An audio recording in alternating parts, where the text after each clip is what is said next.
Baba makanaka tinokutendai panguva ino Ishe Kristu. Mwari maita henyu Ishe Kristu, tinouya pachigaro chemusa tichikumbira nyasha dzekumusoro kudenga. Mwari maita henyu masikati akanaka kudai. Tinokutendai madekwane ano nzvimbo dzakasiyana siyana, kumwewo masikati, kumwe mangwanani, kumwe masikati, kumwe usiku, kumwe mambakwedza. Mwari tinodzoka pamberi penyu zuva ranhasi. Tinovonga nyasha dzekumusoro kudenga. Baba maite henyu Mwari, tinokuvongai. Muri Mwari Ishe Kristu vakatida tisati takuzivai. Mwari tinovonga nekudana kwamuri, tichitenda Ishe Kristu mavambo ekusikwa kwedu pano panyika. Mwari tinokutendai. Tinovonga Ishe Kristu Baba nekuti muri Mwari makatipa Ishe Kristu mutemo negumi kuti Baba titevere. Mwari tinotenda kana nemuranda wamakatipa akauya akapupura zvokwadi yekudenga, iye anova Mozisi. Mwari muranda wamakaropafadza akatipa mitemo ine gumi kubva kune wokutanga kusvika kune wokupedzisira. Baba tinovonga. Mwari tinopfugama nekutenda muri Mwari Ishe Kristu vakada tisati takuzivai. Ishe wangu ndinovonga. Nyasha dzekumusoro kudenga ndo dzandinokumbira panguva ino. Baba munokudziwa nguva nenguva kune vanokutendai nevanokuzivai. Mwari tinovonga mweya mutsvene. Maita henyu Mwari panguva ino. Tinovonga tsitsi dzenyu norudo rwenyu, tichitenda Baba patinouya tichipfugama tichitenda mbiri yenyu Baba yamakatipa kuti Baba tiwe tizonamata, uye tichikumbira Ishe Kristu nyasha dzenyu kuti dzirambe dzichizorora panyama yedu. Mwari makatendeka, tinokutendai. Tibetserei Baba pamtemo ine gumi tiichengete. Mwari samasimba ndinovonga. Mwari tinokumbira simba remweya mutsvene. Baba tinotenda vana venyu vamakatipa kuti tive tinopupurira vhangeri yokuenda kudenga.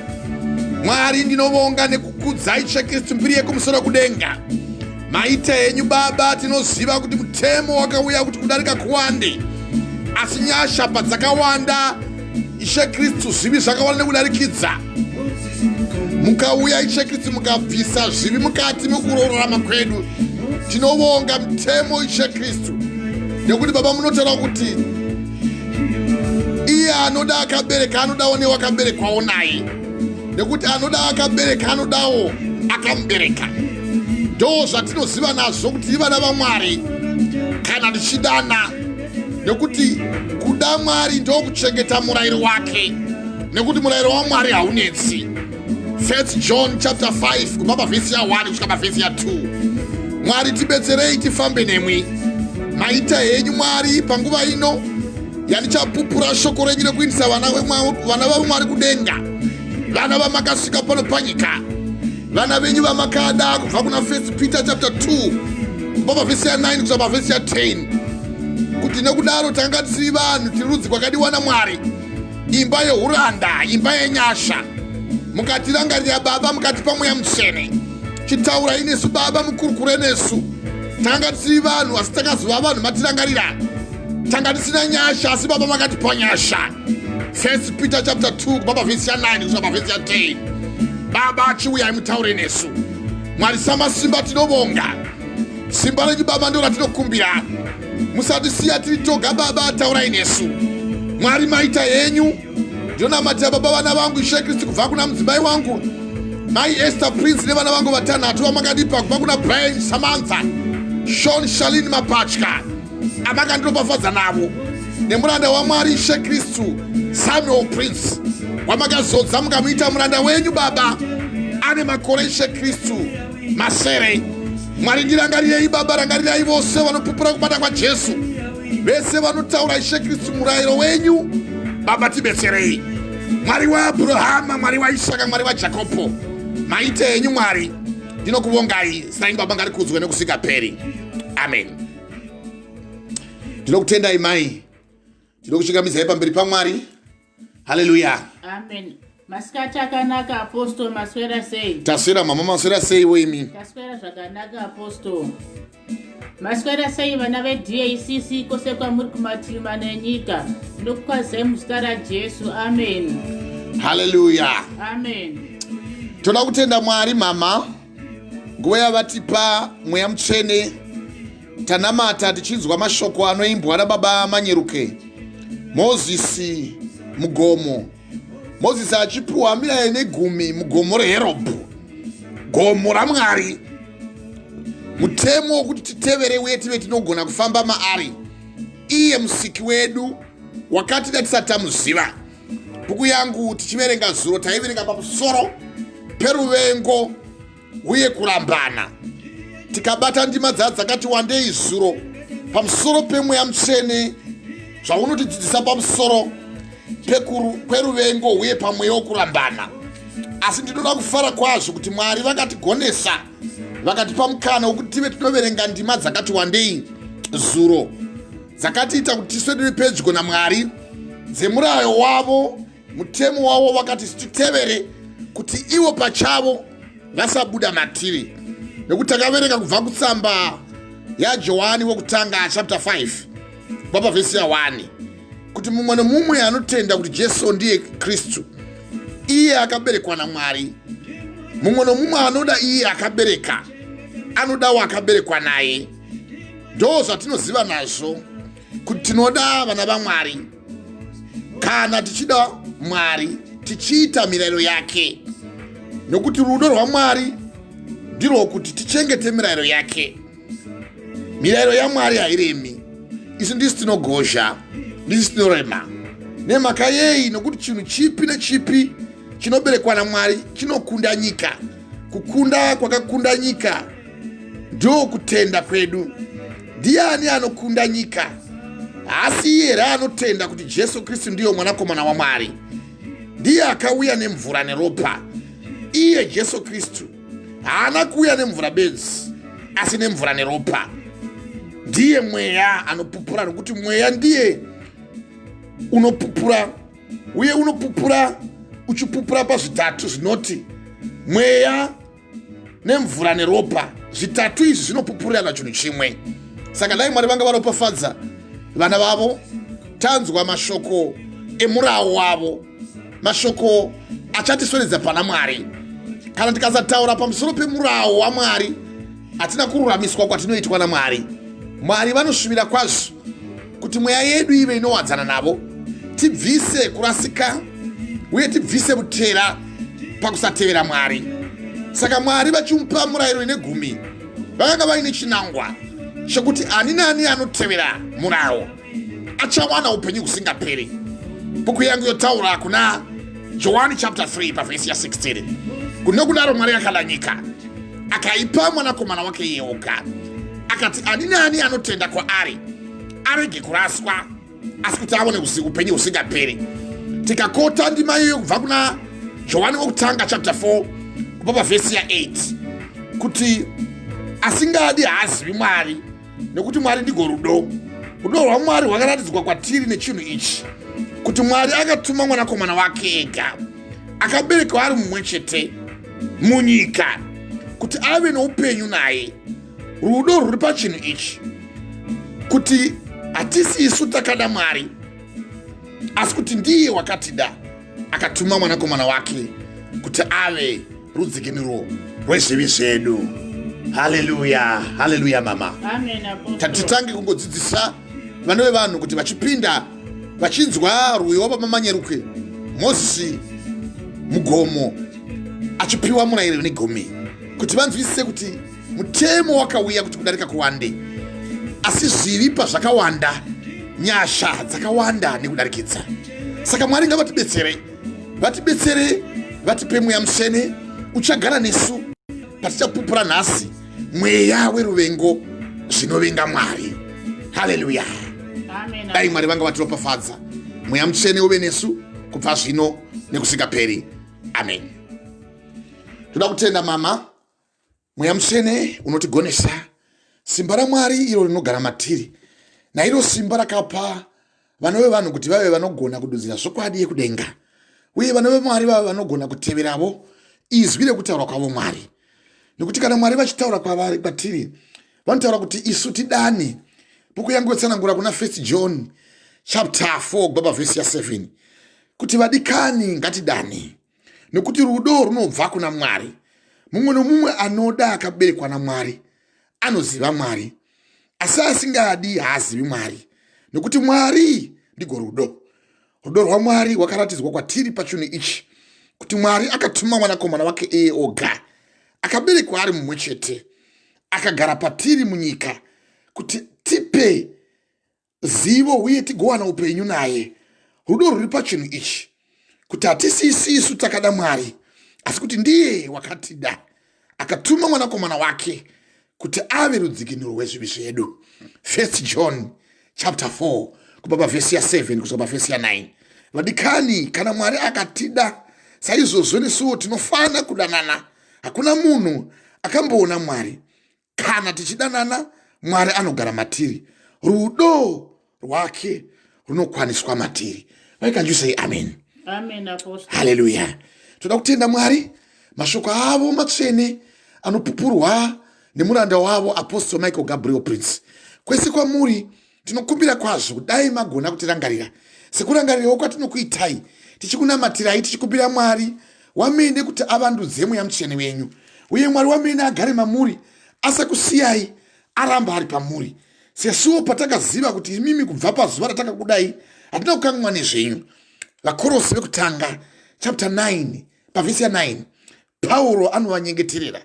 Pauro anotiyo kuna vakorosi vekutanga, ndima yavakorosi vekutanga chapter 9 kuti saka nesuwo kubvira pazuva ratakanzwa hatiregi kunyengetererai nokukumbira kuti muzadzwe nekuziva kwazvo kuda kwake pakuchenjera nokunzwisisa kwose kwomweya, kuti mufambezve sezvinofanira iye Ishe, muchifadza pazvose, muchibereka zvibereko pamabasa ose akanaka, muchikura pakuziva Mwari kwazvo, muchisimbisa nesimba rose nemasimba nokugwinya kwake, muve nemwoyo murefu nomufaro, muvonge Baba vakatikwanisa kuti tipiwe nhaka yavatsvene muchiedza. Haleluya, haleluya. Dai Mwari vanga vatiropafadza, dai vanga vataura nesu. Nguva ino toda kukumbira kuti mai muinde kutsamba yemurume ane mashoko makuru anonzi iye Elisha. Now uyu ndo akanga achinzi Elisha, kwete Elijah. Uyu ndi Elisha watoda kutiwe Elia. Toda kuti muwe mashoko makuru atichanzwa. Murume anonzi Elia kutsamba yemadzimambo 2 Kings chapter 2 kubva pavhesi ya 2 Kings chapter 2 kubva pavhesi ya 22 kusvika pavhesi 23 kusvika pavhesi ya 24. Ingotangai zvenyu kubva pavhesi ya 22 mungonzwa mashoko makuru anotinisa kudenga kuna Mwari. Haleluya mama. Amen, Apostle. Haleluya. Verengai zvenyu mama, chimisikai 2 madzimambo. Second muri papi mama? 2 madzimambo 2. Ndio pandoda ipapo mama wangu. Pavhesi ya 22. Hongu mama. 2 madzimambo chapter 2 pavhesi ya 22. Tinzwe mashoko emurume anonzi Elia. Muchamanzwa mashoko iwawo 2 Kings ndio madzimambo. Ndio pamawaperi mudikani wangu. Tiverenge ndima yemashoko akanaka. Ndoda kuti Mwari akubetserei, Mwari akuvandudzei, Mwari akuisei pamberi pavo. 2 madzimambo chapter 2 pavhesi ya 23 kusvika pavhesi ya 24. Andima wapo mai? Amen, Apostle. Verengai zvenyu musoro weshoko mutange ndima iyoyo pavhesi ya 22. 2 Kings chapter 2 kubva pavhesi ya 22. Verengai. 2 madzimambo 2 pavhesi ya 22. Hongu mama. Soro shoko ripo, Elia unokwira kudenga. Elia unokwira kudenga. Mashoko emurume awa ndoda kuti mumanzwisise, uye ava anobata ani nani achanzwa vhangeri. Nekuti patichanzwa vhangeri toda kuti imimi muve munovandudzwa, muve munocheneswa, muve munonzwisisa mweya weruvengo, uye kuti chii chinonzi ruvengo, uye kana ruvengo gwapinda matiri chii chatinosungirwa kana chii chatinotarisirwa kuti tive tinowana muruzivo panyaya yeruvengo. Asi musoro weshoko wanhasi zvinovenga Mwari. Pane zvinhu zvinoitwa nevana vevanhu zvinonyangadza Mwari. Now, zvichivenga zvinovengwa nekuda kuti pane chakashata pazviri. Mwari havagoni kungovenga chinhu chisina mhosva uye chisina mutemo kana kuti murawo wokuti chivengwe. Saka kuvengwa Mwari kwatiri kutaura ndiko kuti pane zvizhinji zvatoda kuti muhwisise kubva nhasi. Uye kana mukazvibata zvinhu izvozvo, Mwari vachakuvandudzai vagokupai mashoko akanaka anogona kukuswededzai pedyo naMwari uye muchigara muna Mwari. Tichibata theme yedu mweya yenyika nemweya yemadzinza. Saka nhasi tiri kubata ndima kubva kuna 2 Kings chapter 2 kubva vhesi ya 22. Toda kuti muverenge mhai zvakatsetseka zvakanaka kwazvo, tinzwe mashoko makuru anofanira kutiisa kuna Mwari, tichinzwa kuti Mwari vanoti chii nawo. Ndiri kuti inini Mwari havagoni kuti chinhu vanochivenga ivo vasina chikonzero chokuchivenga, nekuti chose chinonzi naMwari ichi hachina kunaka. Uye ndinogara ndakakuudzai kuti kana Mwari vati chinhu hachina kunaka, usaisa chinhu chinomiririra chinhu chanzi naMwari hachina kunaka. Kusanaka kwacho vanoziva ndo Mwari, uye vanopupura kwatiri ndo Mwari vatiri kuda kunzwa mashoko avo kubva kuna 2 Madzimambo chapter 2 kubva pavhesi ya 23. Tangai zvenyu mai.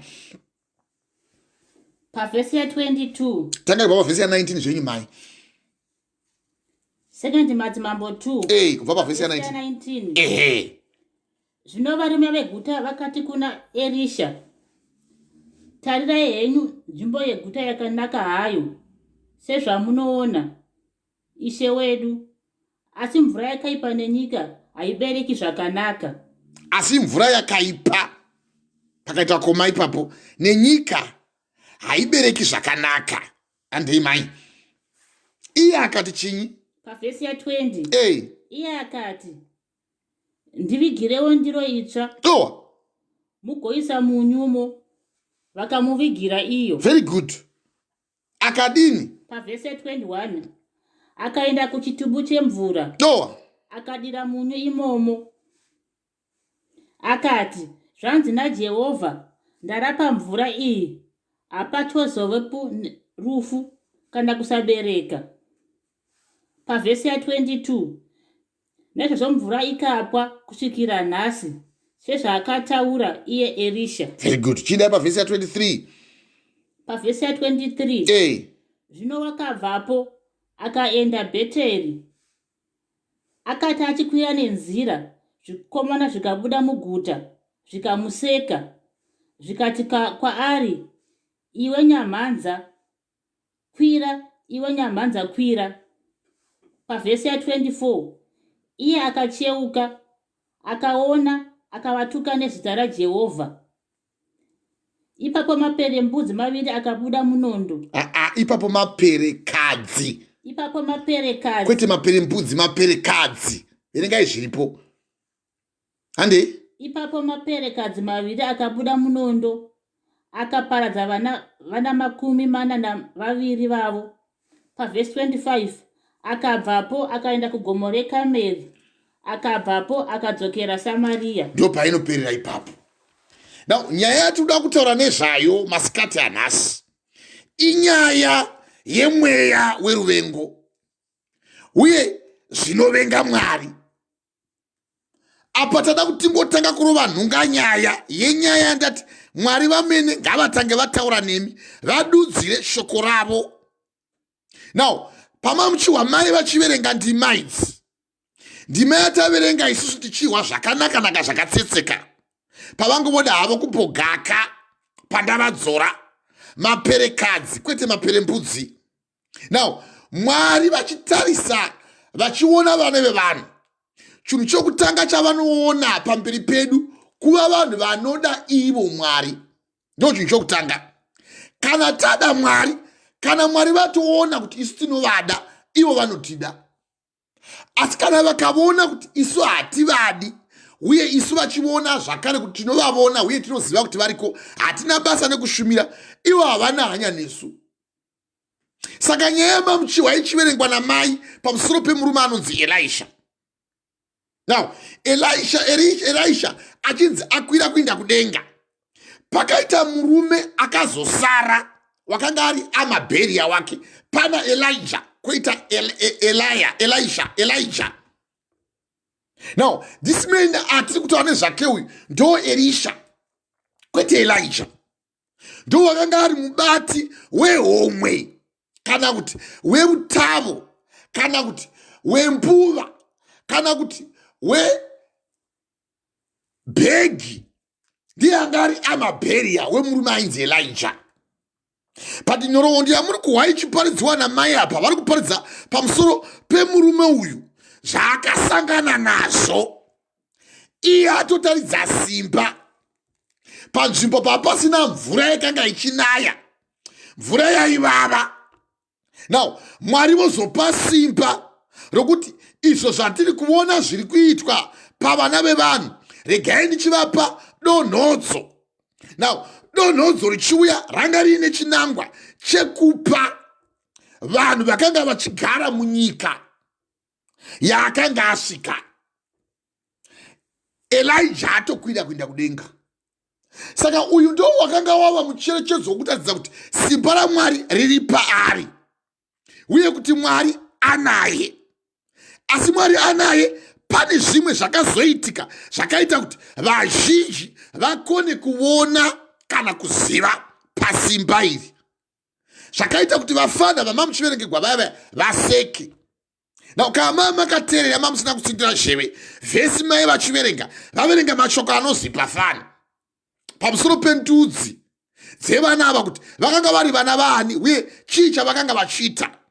Now mai vachiverenga kubva patsamba ya Madzimambo second Madzimambo chapter 2 kubva pavhesi ya 19.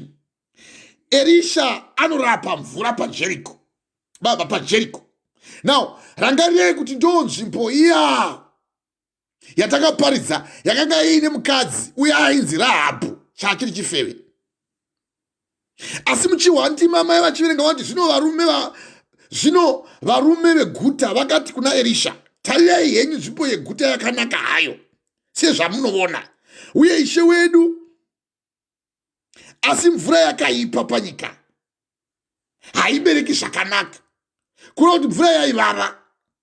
Iye akati, ndivigireiwo ndiro itsva mugoisa munyumo.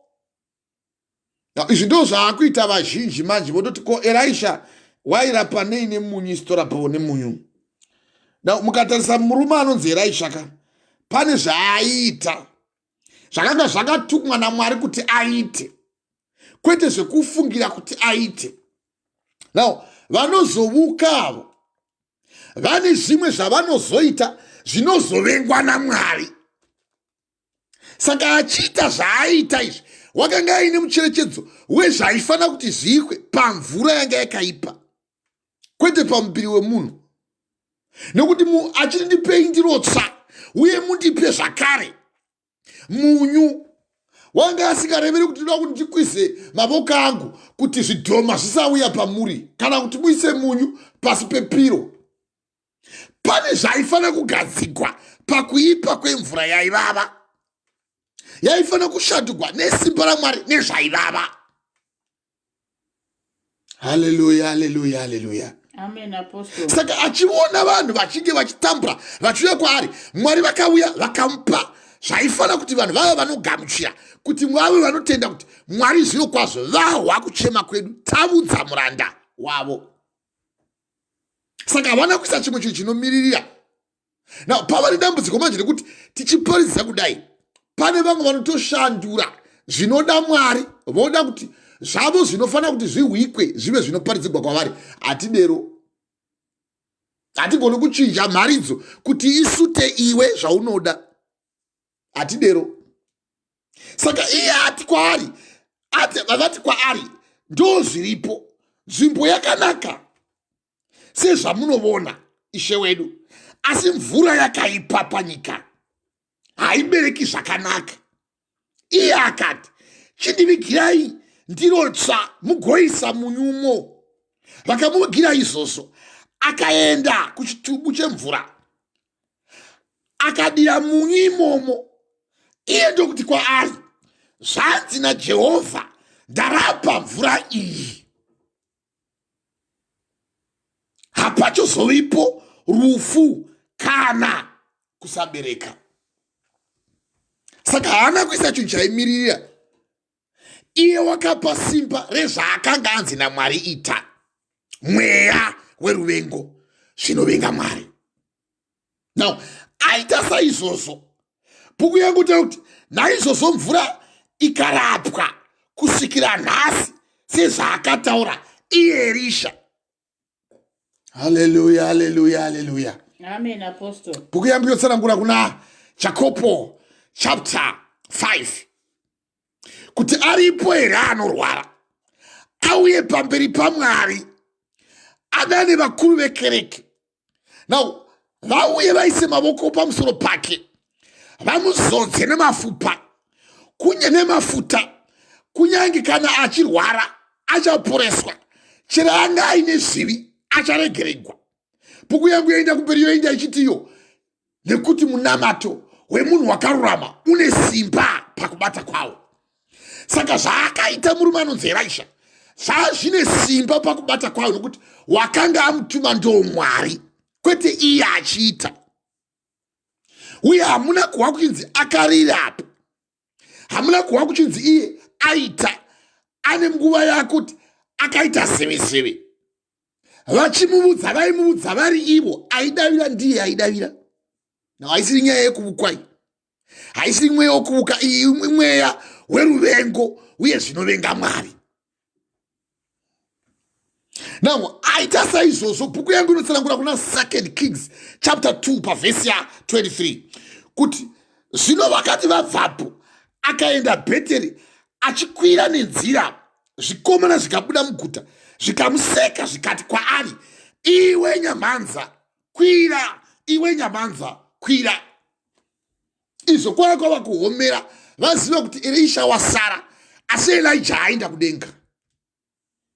Votoseka zvinovenga Mwari, mweya weruvengo uye zvinovenga Mwari. Shure uku Mwari vataridza simba ravo kwazvo, vatoriona nemavoko avo nemeso avo, hadizivi zvose, vachema kwaari kuti ndo zviripo, uye vatoziva kuti izvi ndo zvavapo, uye hatigoni kurarama nemvura inovava. Iye akati ndazvinzwa, chitipai ndiro tsva, ndiro ndokupuhwa mavoko ake. Ndokubva ati pamusoro pazvo ndipei nemunyu, kutonorapa mvura yaivava nezvinovava. Mvura ikarapwa ikava mvura yakaropafadzwa. Kusvika zvino ndozvataura vhesi ya 22. Asi pavhesi ya 23 ndo pasonzwa kuti pakazoita vana vakamuona zvikomana sevana vamunozvara kudai avo.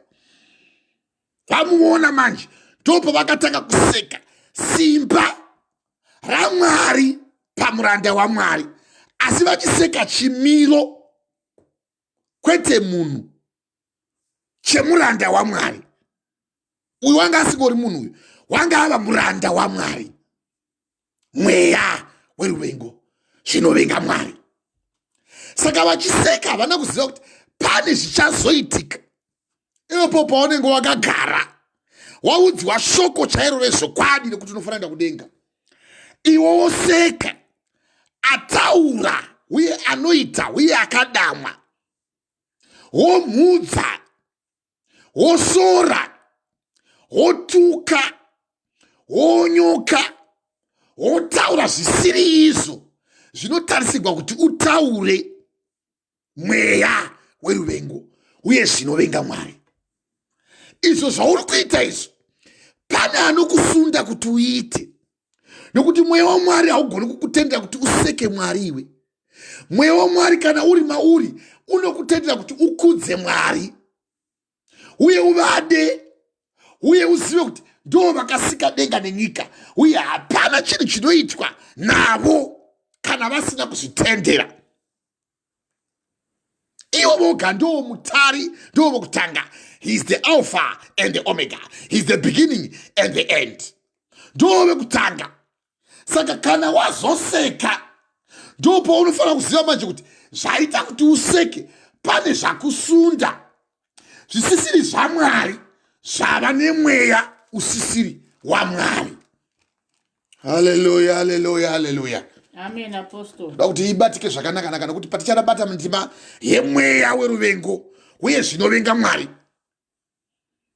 Nokuti chinoita kuti munhu avenge uye azosvika pakuvenga chinhu chaanoona so agochitora sechisina basa.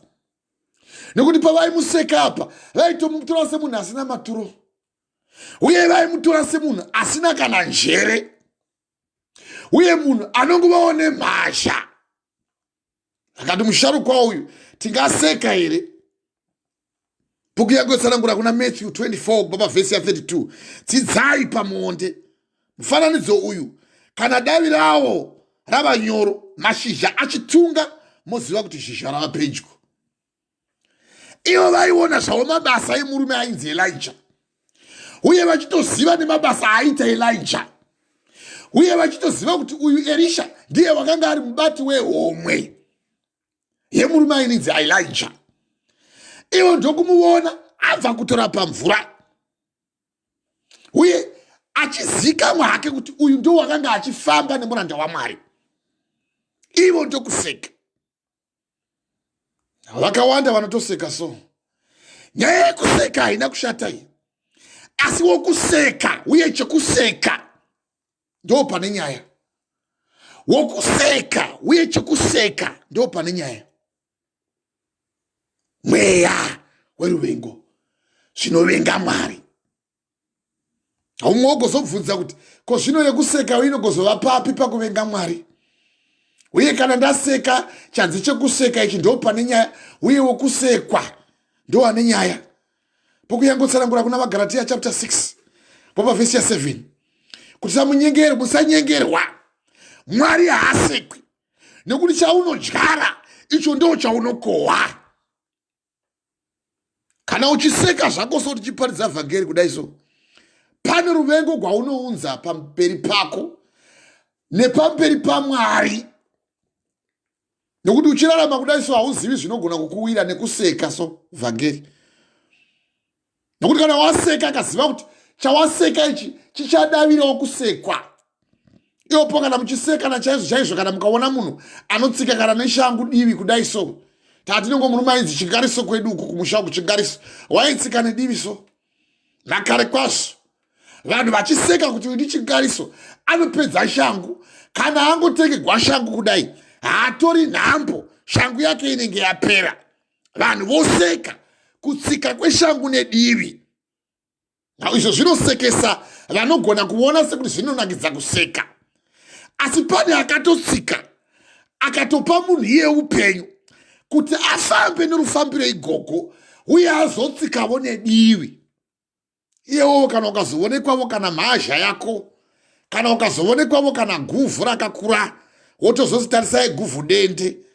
Now vamwe vakazopuwa maguvhu dende nekuda kuti pamwe musi mai ndo vakazochimbidzika kuti mwana nyamukuta vanonoka kudambura mura hwepaguvhu hwaakuchipa mwana upenyu ari mudumbu. Mai vozodamburavo, kana kuti mbuya vabetsera mwana kuti azvagwe vozodambura, nekuti kana kukaramba guri paguvhu anopedzisira amwa poison yopinda mudumbu. Saka vanofanira kusunga kuti chikafu chaanga achidya chiya chisaramba chichipinda mukati momuviri make, ozokura guvhu rakura, vanhu vozoti guvhu dende. Saka vanogona kucheka nechekure vosunga nerushinda nyamukuta, vanhu vozoseka akura. Na uye anosekwa haana kuda kuti guvhu rake rikure rakadero. Uye wakatosunga akatosunga aine chinangwa chokuti upenyu hwake uyu iye ava neguvhu dende asasekwa. Imi moseka. Haleluya, haleluya, haleluya. Amen, Apostle. Mweya weruvengo zvinovenga Mwari. Now vaseka. Bhuku yangu ndopa vazoverengwa namai vachiti pavhesi ya 24 iye akacheuka. Nekuti anosekwa anotoona kuti ndinosekwa ka. Nekuti anosekwa ndiye anotova nehanya nekusekwa. Imi vaseka hamuna hanya nazvo, nekuti chamunogona kuseka uyo anofana kusekwa uye chinosekesa. Saka uyu wasekwa iye akacheuka pavhesi ya 24. Acheuka akavona vafana vamava pavhesi ya 23 kuti vakanga vari vafana vakanga vabva paBheteri. Akati achikwira nenzira akavona zvikomana zvichibuda muguta zvikamuseka kwazvo, zvikati kwaari, iwe nyamanza kwira, iwe nyamanza kwira. Nechinosekesa so munoshayiwa. Vamwe ndo vanotoseka neurwere, vamwe ndo vanotosekesa chaiko chaiko kana munhu neurema. Shoni yangu yotoseka urema wafa. Ivo vachiseka vafana vaifungidzira kuti kuseka kwavo nechavavona chiri kusekesa uye nezvinofana kusekesa zvaifana kusekwa. Nyamba havana kuziva kuti chasekwa uye nechavari kuseka hachisekwi. Mweya weruvengo uye zvinovenga Mwari. Kana Mwari atotaura nyaya yekuvenga manje, ndakakutaurirai paya kuti kana Mwari avenga muchainzwa ndima. Kana Mwari avenga chinhu, iwo kana kuisa chimwe chinhu chinomirira ruvengo rwaMwari kuti vachida. Une nhamo hama yangu. Ndima idzi ndichakuverengera zvakanaka-naka. Asi ndatirega nditange ndapokutaura pamusoro pemurume anonzi Erisha. Vaseka. Puku yangu inotaura kuti iye akacheuka akavavona akavatuka nezita raJesu. Kwete rekun'anga, kwete rekuteve, kwete rekusvikiro, kwete remuprofita wedacha nomuprofita wenhema, nemweya waMwari. Ipapo maperekadzi, kwete zvamboverengwa namai kuti mapere mbudzi, maperekadzi kureva kuti mapere akanga ari echikadzi akanga ari maviri akabuda munondo akavaparadza vana 42 vafanavo. Kuti vafanike vange vane mweya chaiwo waite vamweya vachiuya vachiparadzwa nemapere maviri. Haleluya, haleluya. Amen, Apostle. 42 vana vakaparadzwa nemaperekadzi maviri. Ezvo zvako zvaunoita uchifungidzira kuti pangu pane vanokusapota, uchiita mweya wakaipa, zvinovenga Mwari. Havatombodi kana umwe yevanhu vakawanda kuuya kuzoparadza iwe. Havatombodi kana kukoka vamwe vaMwari vachingova ivo Mwari. Yandakambokotera kuna Deuteronomy chapter 32 pavhesi ya 39 kuti tarirai muone kuti ndini iye, hapana umwe Mwari pakati pangu, kunze kwangu ini Mwari. Ndini Mwari anouraya, ndini Mwari anoraramisa.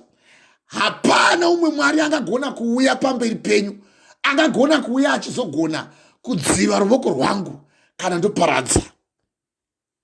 Seka zvako izvi uchiseka nevhangeri,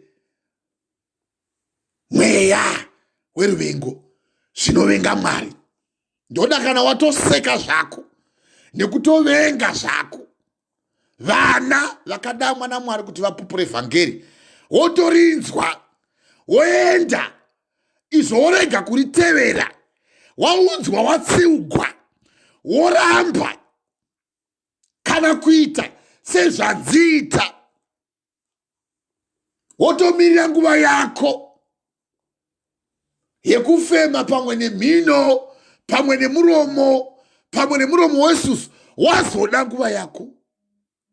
Mwari havamiriri izvozvo, nokuti pane simba rinopuhwa vakatumwa nedenga kuti vaite vanoseka simba raMwari.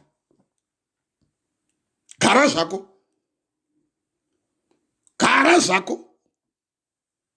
Mapere maviri echikadzi akauya akadambura. Iye haana chaakaita, akangotuma mweya wezvikara kuti uuye.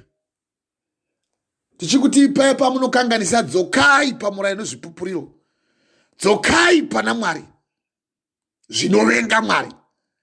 Kana vatovenga chinhu Mwari, vane kapedzero kavo kausingaziviwe, iwo uriwo watanga nyaya dzako. ita zvako nyaya dzako. Mwari kana vodzosa zvavo zvavanoona kuti izvo vanhu vaseka mweya wangu, vaseka varanda vangu, uye vatopa mhosva varanda vangu vasina chavatadza, uchinzwa kuti pakabuda maperekadzi maviri, wotomuka wotoshamangai, wotorega kuvhunduka nekureshera kwako kwaunoita Mwari nguva dzose. Iwe wotoona fanike zvinhu zviri normal kutorarama, wotadza, worega kudzoka pana Mwari. Iwe uchihwa vana vakanga vaine 42 years vakaseka vakatarisai nyamanza. Mwari vakanzwa mashoko emuranda wavo Elisha. Iye akabvapo akaenda Bheteri, akati achikwira nenzira, zvikomana zvikabuda muguta zvikamuseka kwazvo, zvikati kwaari, iwe nyamanza kwira, iwe nyamanza kwira. Izvo kutoseka kuti ungaita simba here zvawasara, mambo wako zvaaenda. Kuti vamwe wenyu munotoseka urema chaiko hwevaranda vaMwari, kuti vangatiitei mweya weruvengo uye zvinovenga Mwari. Vangatiitei isu, chii chavangagona kuuya vachiita patiri? Vagondidise ndinoroya. Izvo unenge uchitoudzaiye kuti angandidii sevanoroya. Zvino tinoziva kwatinodana.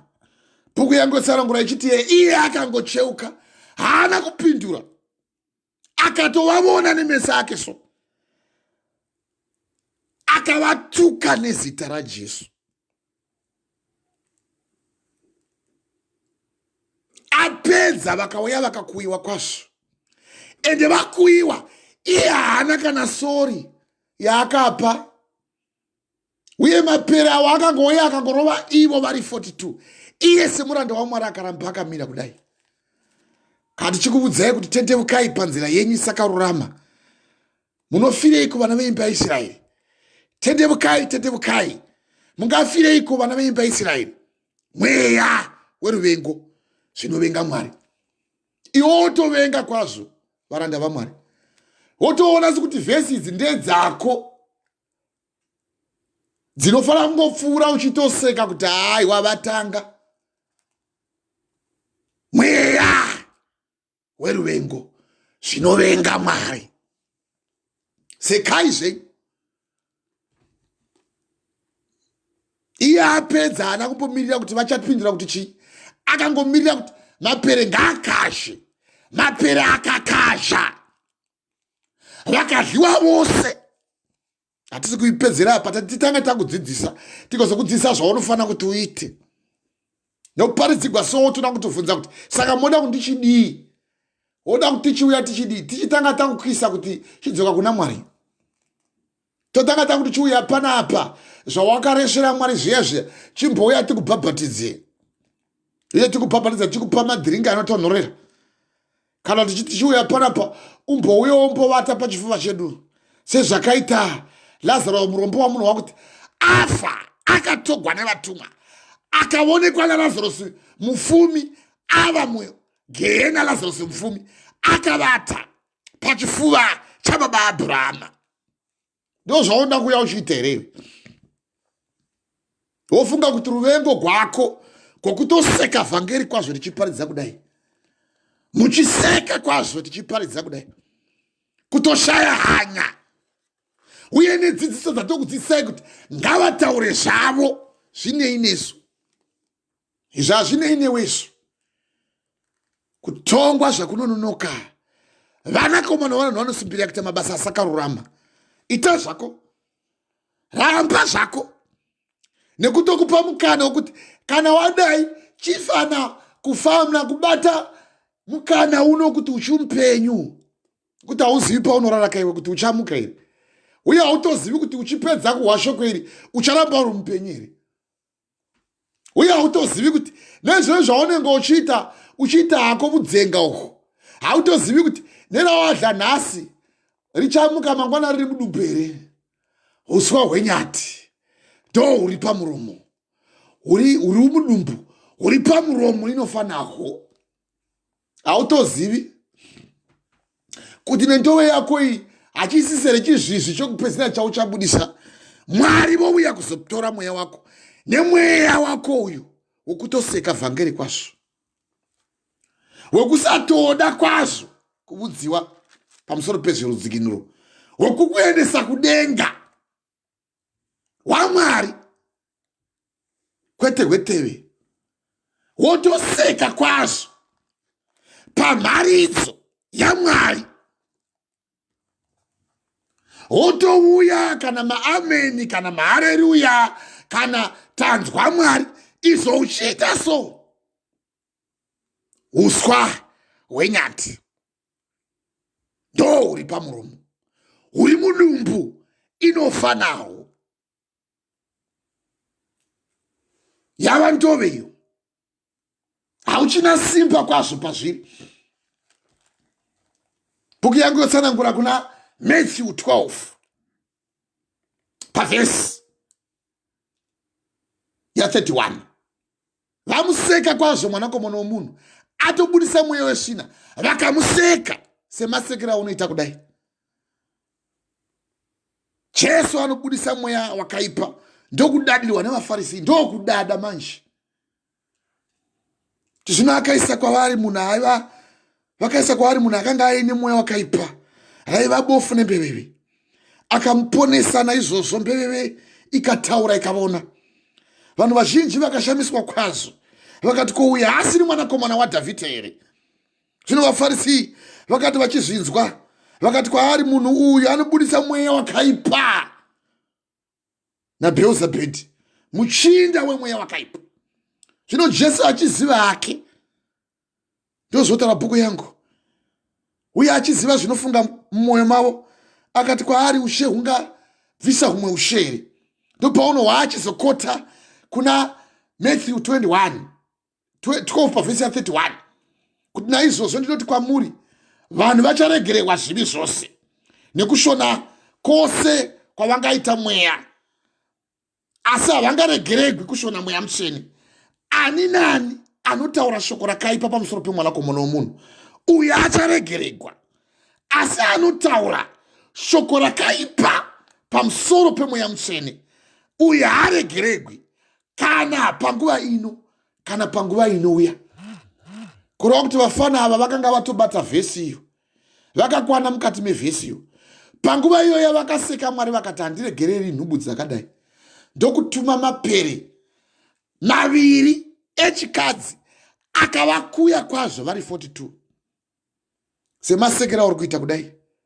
Saka kana uchinzi Mwari havaregi kuregerera panguva ino, kureva kuti uchitoita unogona kungomuka watila, unogona kungovata warukaka, nekuti pane vamwe vatosera vainda, vamwe vamukirako kuseni-seni, vamwe vanhu vapesera vakutoraira vosusura vanhu vato vako, vamwe pakutozosusura madekwani nhasi vanenge vado vako.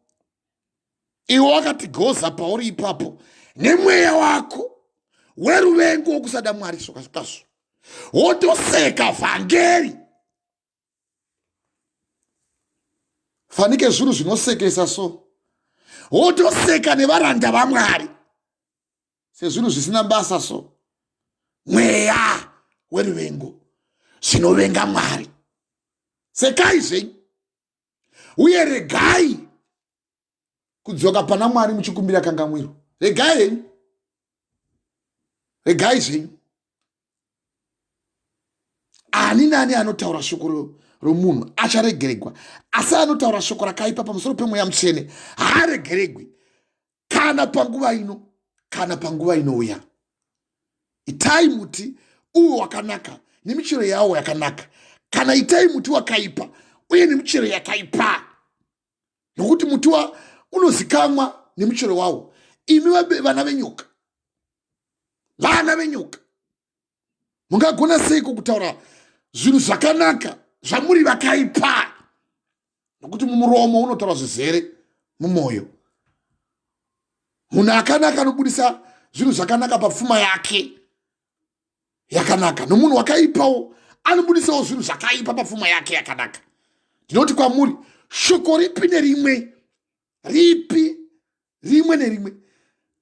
risina maturo rakarehwa navanhu vachazvidavirira pamusoro paro nezuva rokutongwa, nokuti nemashoko ako ucharuramiswa, uye nemashoko ako uchapiwa mhosva. Uchingoseka sebenzi kudai sezvinosekesa, chasekesa hapana, uye nochosekwa hapana. Waunoseka uyu ane mutemo wokuuya kuzokubvarura, wakatemba. Ofunga kuti vanongofa vaya vanongoi wakangokolapsa ndokuwa, ndokunungwa kwazvo kwakusoiswa kuchipatara, achiindiswa wotozwa kuti akazongoiswa muambulensi achisvika kuchipatara ndokubva apera. Iwe kwako ugofungidza kuti kwako kunatsa uko, uchiseka kwazvo nyaya isingasekesi nezvisingasekesi, mweya weruvengo, zvinovenga Mwari.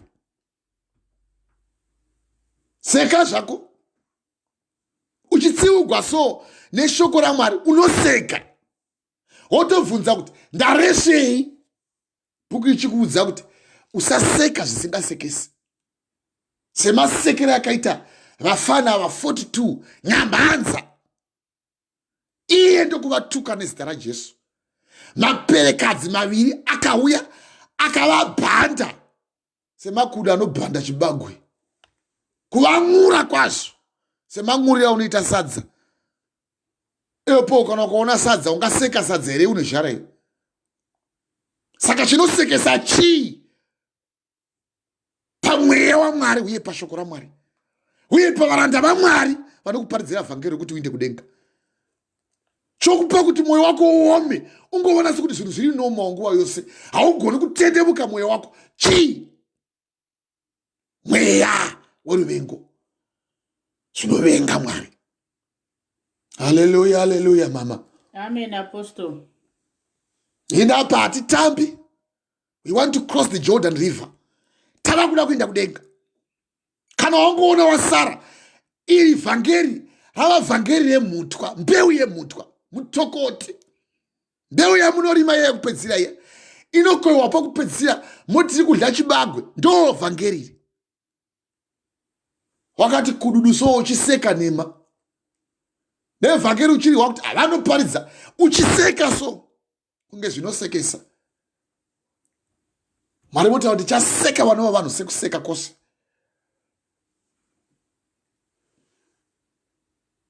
Ndinoti kwamuri, shoko ripi neripi risina maturo rakarehwa nevanhu vachazvidavirira pamusoro paro nezuva rokutongwa, nokuti namashoko ako ucharuramiswa, uye nemashoko ako uchapiwa mhosva. Matthew chapter 12 kubva pavhesi ya 36 kubva pavhesi ya 37. Sekai zvenyu. Vhangeri ichiparidzwa kudai, muchinyurira so sehove dziya dzichiti dzichiona chiredzo dzonyurira kuti dzinobahwa, ndokubahwa kwamunoihwa. Ende mucharoga vana vevanhu naMwari neshamu yavo. Jehovha vachadzika nengoro dzavo dzichamupupuri kuuya kuzoparadza vana vose vanoita zvakaipa. Muchiseka so nezvakaipa zvamunoita kudai. Isaiah chapter 66. Atoona so Mwari kuti vanotoseka vhangeri. Akati asiyai zvenyu. Vachinatsa zvisina maturo. Akati asiyai zvenyu. Vachitevera zvisina maturo. Akati asiyai zvenyu. Vachitodudzira ndimi dzisiri idzo. Akati asiyai zvenyu. Vachitotaura nendimi dzavo dzisiri dzaMwari. Akati asiyai zvenyu. Ndopaunobva kuna Isaiah 66. Jehovha achatonga marudzi ose nekuvandudza Jerusarema. Jerusarema ndio mweya. Zvino Jerusarema rako iwo kana rakasvibiswa iEdheni. Pavhesi ya 12 kusvika pavhesi ya 17 ndima ndinoida iyo. Nokuti zvanzi naJehovha, tarira, ndichatambanudza rugare rwakaita sorwozi nepfuma yamarudzi avanhu sorwozi. runofema kunzi. Pavhesi ya15 ndo yandoda vhesi iyo. Ndakaisheta ndima iyo. Vatambaridza rwozi kudai so kwevanotsvaga Mwari. Kana wada Mwari vanotambanudza. Asi pakutongwa manje, nokuti tarira Jehovha achauya nomoto, ngoro dzake dzichafanana nechamupupuri, kuti ataridze kutsamwa kwake, noukasha, nokutuka kwake, nemurazvo yemoto, kuzotuka iwo waiseka so. Nokuti Jehovha achatonga vanhu vose nomoto uye nomunondo wake. Vakaona naJehovha vachava vazhinji. Isaiah 66 pavhesi ya15. Nokuti Jehovha ndo zvaanotaura. Tarirai Jehovha achauya nemoto, nengoro dzake dzichafanana nechamupupuri, kuti aratidze kutsamwa kwake, noukasha, nokutuka kwake nemurazvo womoto.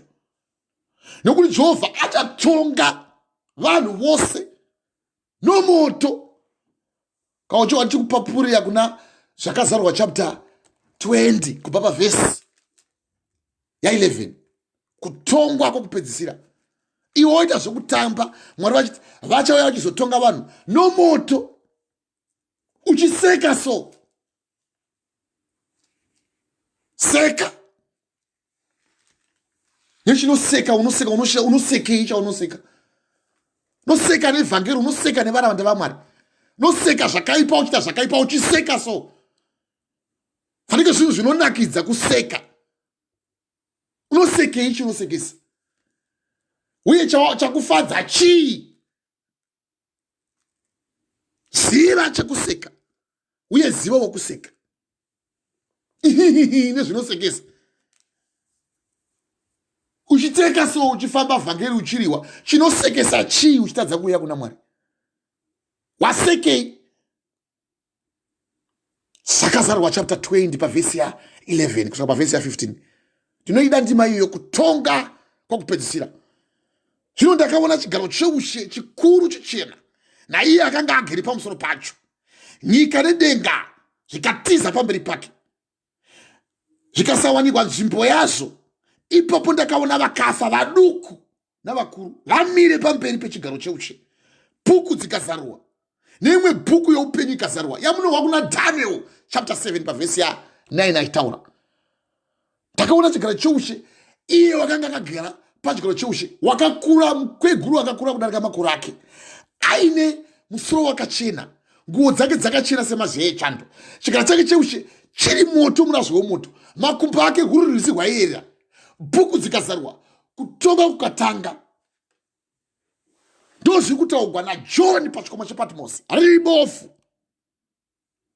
Zvakazarwa chapter 20 pavhesi ya11. Uchiseka so. Vhangeri ichiparidziwa. Mweya weruvengo. Vanovenga izvo zvoMwari. Zvinovenga Mwari. Kuseka mharidzo.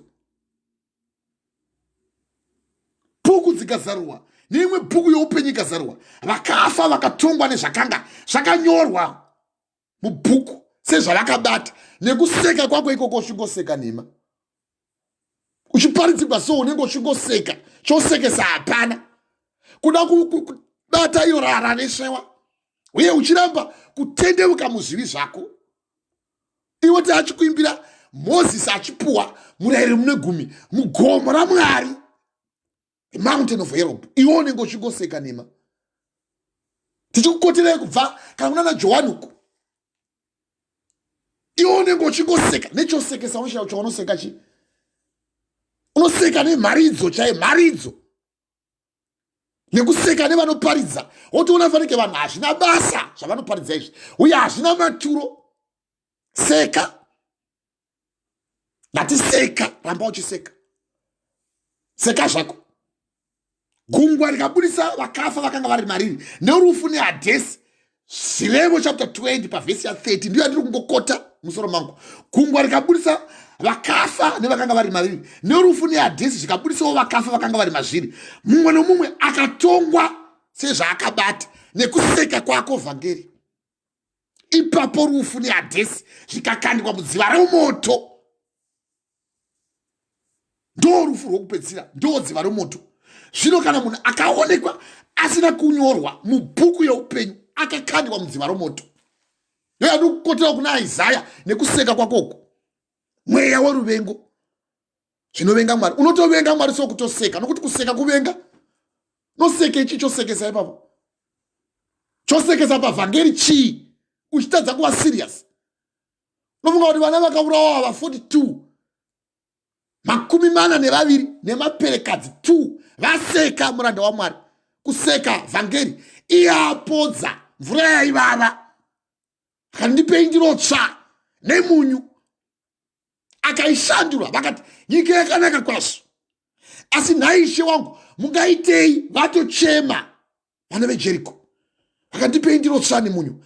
Akadira munyu mumvura. Mvura ikanaka kusvika zvino. Abvapo ndokuenda Bheteri ndokuona vafana. Ndopowoseka semasekera unoita kudai uchiseka vhangeri. Nechosekesa chaicho chacho hatizi kuti noseke. Noseka vhangeri. Wototsamwa takuudza kudai. Tsamwa iko kutsamwa kwacho ndokutoseka ikoko. Notsamwira Mwari iwe. Notsamwira vhangeri iwe. Chikona kushanduka ubve muzivi upinde muna Mwari. Ndomungedza kuti vamwe tichiparidza kudai so tichikuudzai ndima idzi. Isaiah 66 yatiri kukotera kuti nekutarirai Jehovha achauya nomoto ngoro dzake dzisafanana nechamupupuri kuti aratidze kutsamwa kwake noukasha nokutuka kwake nemurazvo wemoto. Kutuka vanoseka Mwari so. Isaiah 66 pavhesi ya 15. Nekuti Jehovha achatonga vanhu vose nomoto uye nomunondo wake. Yandanga kukotera kuna zvakazarwa chapter 20 kubva pavhesi ya 11 kusvika pavhesi ya 15. Achatonga nyama yavanhu vose nomoto uye nomunondo. Vakauraona Jehovha vachava vazhinji. Kana vakafa nerufu vose ava nevose vari kufa nemaaccident havana kufa. Urufu gwauchipiri gwawawa kudziva remoto imomo ndo mamuchagochewa nekuseka kwako kudai so. Zuva nezuva unoda kuramba uchingoparidzirwa vhangeri. Uchaparidzirwa kusvika rini? Uye wauchagona kutendeuka kwaari ndiani? Kana usingadi kutendeuka kuna Mwari uchatendeuka kuna ani iwe? Mweya weruvengo zvinovenga Mwari. Jehovha achatonga vanhu nemoto nemurazvo wemoto nemunondo. Vakauraona Jehovha vachava vazhinji vanozvinatsa nevanozvinatsa vachizita vatsvene vachitotevera vamwe kumunda vamwe vari pakati vachitevera vamwe kumunda vamwe vari pakati kutoita makwikwi ekutoti ngavaende vandorima ndinotevera vachidya chinonyangadza nguruve nechinonyangadza nembeva ivavo vachapera vose. Ndozotaura Jehovha kwete ini. Seka zvako. Vachava vachikutuka iso Mwari. Ende vachitonga vanenge vachituka zvavawa achitaura Isaiah 66 pa15 kuti nokuti tarirai Jehovha achauya nemoto nengoro dzake dzichafanana nechamupupuri kuti aratidze kutsamwa kwake nokukasha nokutuka kwake nemurazvo wemoto. Chigochewa imomo nekuseka kwako ikoko. Haleluya, haleluya, haleluya. Amen. Hatichadi kutamba mhai, toda kutinde kudenga. Hatichadi kuti vanhu varashike vainde kugena. Vanhu ngavainde kudenga.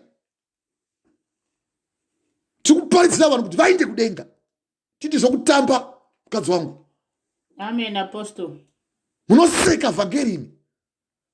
Gena rakamirira kutongwa kwavose vanoseka semasekero akaita ava. Zvino ndikukotera kuna Matthew 12 kuti rose ravakareva rakatongwa nemunhu iroro achazvirevera pazuva rokutongwa. Matthew 12 baba vhesi ya 36 kwaba vhesi ya 37. Neraakareva ndo rauchatongwa naro. Sekai zvenyu, taurai, mudzai. Mweya weruvengo zvinovenga Mwari. Noseka vhangeri iwe. Haleluya, haleluya, haleluya. Amen. Chindai muhwamatsamba zvinovenga Mwari. Zvirevo chapter 6 kubva pavhesi ya 12. Uwe mama mashoko anozipa. Tichikuparidzirai kudai sorufunga tinowesa nguva yedu. Hatichaiti vhangeri rekuti chaita vhangeri rekuti kwai uyai out muchitorerwa mari okwadzonga matumbuto kwadzomanyira muchiita kung'anga nekuteva uko vanoriya nekuita zeve ndokwamunoda ikoko. Verengai mhai Zvirevo chapter 6 kubva pavhesi ya 12. musoro chimbidzikai mai verengai wirenyiri pamusoro mai vangu zvirevo 6 Hey! pavhesi ya12 musoro weshoko zvinovengwa naMwari shoko rai ipapo zvinovengwa naMwari ndo zvimwe zvandoda kuti uzive izvozvo zvinovengwa naMwari. Iwe wakati tuzi ipapo uchifungudza kuti all is well uchiita zvinovengwa naMwari. Pamwe totokuudzai unofunga kuti unenge uchiudza munhu izvi unenge uchiudza svikiro. Zvino nekusvikirwa kwako nebute rako nedoro rako nechinyi neshavi rako uchanotongwa mose. Uchiwa kuti vose vakafa vachauya vachitongwa wanga uchiwa kuna zvakazarurwa wanga uchiwako zvinovengwa naMwari. Tai zvako zvinovengwa naMwari. Nofungidzwa kuti vachikuparidzira vhangeri tokuparidzira kuti utiderezo. Hatinei nokudiwa toda kuti iwe ude Mwari. Utendebuke muzvivi zvako. Uramise upenyu hwako muna Mwari. Mwari vakugwire ngoni. Mwari vakuregere zvivi zvako. Kwete kukwira uchingoudziwa nguva nenguva. Unonga uchiudziwa nenguva nenguva kuti waita sei kwewe. Kaenda kuna Johani uku. Johani wechipiri chapter 1 baba vhesi ya 2 John chapter 1 baba vhesi ya 4. Ndinofara zvikuru nokuti ndakawana vamwe vana venyu vachifamba muchokwadi sezvatakarairwa nababa. 1 John chapter 2 pavhesi ya 1. Fambai muchokwadi nerudo muchenjere vadzidzisi venhema. Imi ndio mama uchingoteverera kudai sono kuti munoda kuseka kwazvo vanoparidza vhangeri. Yo amunoda tuzu ndikudzei ndakanganisa papi tokuudza kuti wakanganisa papi chikuparidzira every day. Saka wanda kuti kuudze kuti chinyi tichi kuti chii manje tichikuudza vhangeri iri tokuudza kuti chii wanda kuti chikuparidzira rako iwe. 1 John wechipiri chapter 1 papa vhesi ya 4 musoro weshoko kuti fambai muchokwadi norudo muchenjere vadzidzisi venhema. Ndinofara zvikuru nokuti ndakawana vamwe vana venyu vachifamba muchokwadi sezvatakarayirwa nababa. Pane vanofamba vamwe havatombodi. Engakavanda kudai seburuburu. Ende ukavanda kuvanda uchiziwa kuvanda wazoziwa hauvandi mweya mutsveni ndo zvazvakanakira. Vanda ende uchitovanda uri kuseka Mwari. Seka. Nofungidza kuti bhuku yangu tsanangura kuti mungavanzira vanhu vari kumusoro kudenga but hauvanziri Mwari vari kudenga. Vari pano pasi unovavanzira asi Mwari vari kumusoro kudenga haufa wakavavanzira. Matthew 16 pavhesi ya 26 zvinogobetsere kuti munhu awane zvose zvepano panyika iyova orashigwa nemweya wake mugehena. Vachiseka vafana vaifunga kuti tichaseka mbabvu dzedu dzigonakigwa kwazvo vachitobudisa nemweya kwazvo kutosuza kubudisa mweya chaiko chaiko vachiseka nokuti anoseka tsinga dzinosungunuka. Vachiseka kwazvo mapere akauya akavapaza. Haleluya haleluya haleluya. Amen apostle. Zvaanenge achifungidza kuti akangwara so munhu tinongodongorera toinda seka. Ende kana waseka uri unotongwa chete seka. Verengai zvenyu mhai zvinovenga Mwari. Anoseka so munhu. Uyai muevhangeri iye anoseka. Imbotaurawo kuti vhangeri riMwari ngavakudzwe iye anoseka haiti seka. Ende kana wasekwa unotongwa naMwari. Seka zvako. Verengai mai zvirevo chapter 6 pavhesi ya 12 musoro weshoko zvinovengwa naMwari.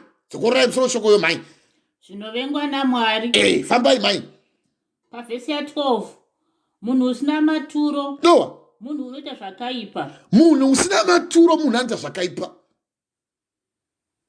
Anodii munhu iyeye? Ndiye unofamba nemuromo une nhema. Verengai zvakanaka. Ndiye unofamba nemuromo une nhema. Munhu usina maturo munhu anoita zvakaipa. Ndiye unofamba nomuromo wenhema. Dzakawanda nhema dzenyu dzamunoita so. Mungateerera zvavanorevera.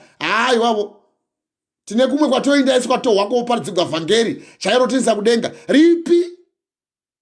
Zvino zvavakakuparidzira kuti uinde kudenga nemhaka uri muchivi nanhasi. Munofamba muchireva nhema.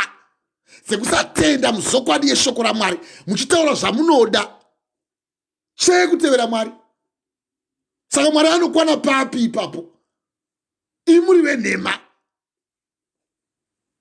munoseka Mwari kusvika pakuti munovenga Mwari nenhema dzenyu, muchishandura kubwinya kwaMwari mumufanidza nemunhu anofa, neshiri dzinobhuruka, muchinorova makuva uko, muchipfeka magagada nembikiza, muchidzana mashavi, muchinodana mweya yevanhu vakafa uko, teve nen'anga, mweya wokuvuka wanda wakuparidzirai uko, muchiramba muchingoya pana muchitira kuti tiwe shoko raMwari zvinokuriwa ukasaita iro rinokutonga. Munoseka Mwari kuseka kwakapusa kudaro, munoseka Mwari kutadza kururama pana Mwari. Mweya weruvengo zvinovenga Mwari. So shoko wamaoko kuverenga uchivengwa namai kuna zvirevo chapter 6 kubva pavhesi ya 12 dzokurei mufinosoko wemama zvinovengwa naMwari, zvinovengwa naMwari. Ndo zvandava kuverengerai panapa, zvamuri kuhwamai vachiverengapo. Munhu asina maturo, munhu anoita zvakaipa. Zvipi? Ndiye anofamba nomuromo wenhema, uchipupurirana nhema nevhangeri racho hautozivi. Unovenga so vhangeri kusvika pakuvenga vhangeri, uchireva nhema dzako iwe dzaunoda kuti dzizadziwe mumwoyo mako, uchitadza kuzadzisa zvinoda Mwari kuti Mwari vakuite zvakanaka. Mweya weruvengo zvinovengwa naMwari. Noita nhema so uri mai mumbaso, unobvunzwa nyaya, ko zvafamba sei nhai mai? Ndoda kungobvunzwa kuti bhajeti maita sei chiwa nhema ipapo. Zvikazodai ndikazodai, paya mukazodai, paya makatora mari, iye anoreva nhema. Zvongova pachena mango kumwe kunyepa kusina nebasa rososo, unonyepirei? Norevere chii nhema? Iwo uchiwa vangu vakaburawa uko kuna 2 Kings chapter 2 kubva pavhesi ya 20 yatangira pavhesi ya 19 kusvika pavhesi ya 24. Atopodza chaiko chaiko mvura yaivava. Elisha vakamwa paJeriko, azobvapo vafana vakanga vari 42 vakaseka kuti nyamhanza. Iye akavatuka nezita raJesu. Zvamamuchiwa uko kuna Isaiah kuti Mwari vakadzika nengoro dzavo dzichamupupuru kuuya kuzoponda nyama yose yevanhu vanozvinacha vachitoseka Mwari so, vachitevera kumunda waMwari pakati, vachauya kuzotonga nyama yevanhu vose, vachiuya kuzotuka. Iye akavatuka nezita raJesu. Isaiah wati vachauya Mwari vachituka, vachiuya vachikugochai, vachitonga nyama yevanhu vose nemurazvo wone wemoto nemunondo, muchifoshogwa so nezifoko nemweya mutsvene. Tokuudzai shoko so vanorevere chi? Togorevai toreka kuzoreva zvakanyogwa iwe. Tokuudza zvako zvaunoda kuwa iwe. Mweya weruvengo zvinovenga Mwari ndo zvimwe zvamohwa izvi. Munhu asina maturo, munhu anoita zvakaipa, ndiye anofamba nomuromo wenhema. Handei mai, ndo vhesi ya 12 iyo, vhesi ya 13 chimdzikai. pavhesi ya 13 Hey, unobwaira nameso ake, handei, unotendeka netsoka dzake. ndo zvamunoita vazhinji.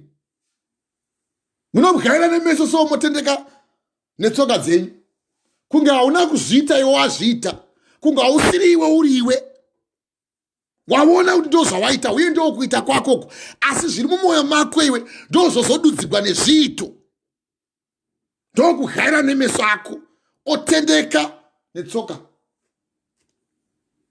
Kunge hauna kuzviita, kunge hauzviiti, kunge haudi chihure, haudi un'anga, haudi kuba, haudi umbavha, haudi magitari, kuti kana kuenda mukati kana muimba yako makazara akaevs tsana japresa mweya imwe yamunongotutana nayo, iwe ukawachikuudza kuti indorotosiwa nemudzimu, iwe unenge uchingotevera uchingoridza vanozvitoreka kuzvirevere takambokuparidzirai. Zvindokuudzai semunomonezana vana imi. Izvi unenge wakati kududu wakavanda. Vakawanda vanorehwa vhangeri vasi vanovanda. Zvino kuvanda uchiriwa haureki kuriwa nekuti wangotanga kuhwa patotanga kuparidza, haareki kuiwa maridzo yandoparidza. Apostle Michael Gabriel Prince ndo zita rangu. tsamwa ndikana watsama unofana kutendeuka iwe. Genesis chapter 4 kubva verse ya 4 wakatsamwa mfana, katsamwa mfana anonzi so Cain. Wauya nemuriwo Mwari akati handigamuchiri rudhende, handigamuchiri tsembe dzagumana, handigamuchiri kavichini. Munun'una woku Abheri wanga ari muchengeti wemakwai, pane kuti ape akumbire munun'una kuti ndipewo zvondikuti ndinopewo Mwari vatende. Iye haana kutenda, karamba otoseka sokuti unopenga iwe. Ndokuisa muriwo Mwari akati muriwo handigamuchirini. Dlawoga iwo mudhadhanyani wewe handidli. Dlawoga iro bora ramoda kudla iri. Idlawoga manhanga handidli manhanga iri, handidli mapudzini. Only by the blood, neropa ndokuti uponeswe. Ukawa Mwari uko neropa vana vachizvagwa vari 2 Cain naAbheri vakaputigwa. Now nezvitava kana kuti nemakwedli iwo makanga afunugwa makanda ehondowe dzekutanga mafirst bonds akanga azvagwa mumakwai vachiputigwa. Only by the blood will be saved. Iyo ndokurashika kuna Noah, Genesis chapter 6. Only by the government nemuti womoka muchaporeswa. Vakarashika, Mwari vakatsamwa vakati handichengeti nhubini, vakauraya nyika yaora. Semaorera wakaita kudai iwo. Genesis chapter 6 verse 11. Nyika yakanga yaora. Mwari vaona kuti nyika yaora vakati handichachengeti vanhu.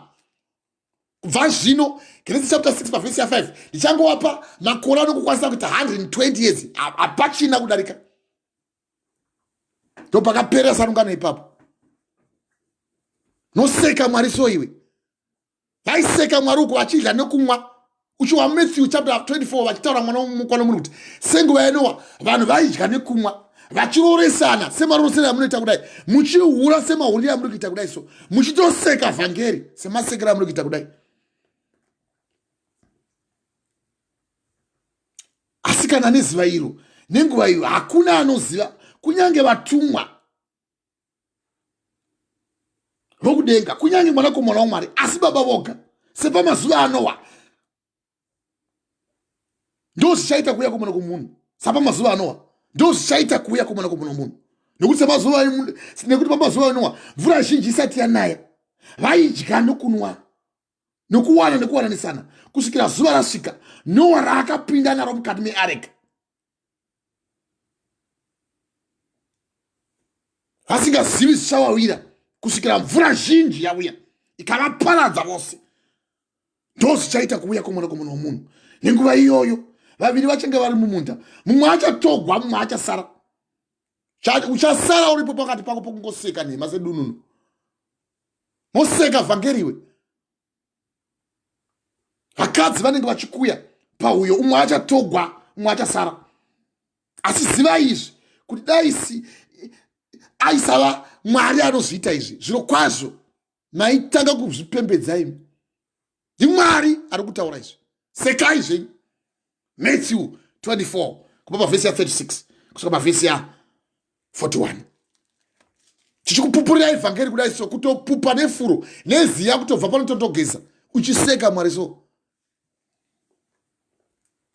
Munobwaira nemeso enyu muchitendeka netsoka dzenyu kudai so, kunge hamuna kuzviita imi muchizviita. Handei mai pavhesi ya 14. Unodudzira neminwe yake. Hey! Pavhesi ya 14. Anobwaira nemeso ake, anotendeka netsoka dzake, anodudzira nemumwe wake, kunge hamuzviiti muchizviita so.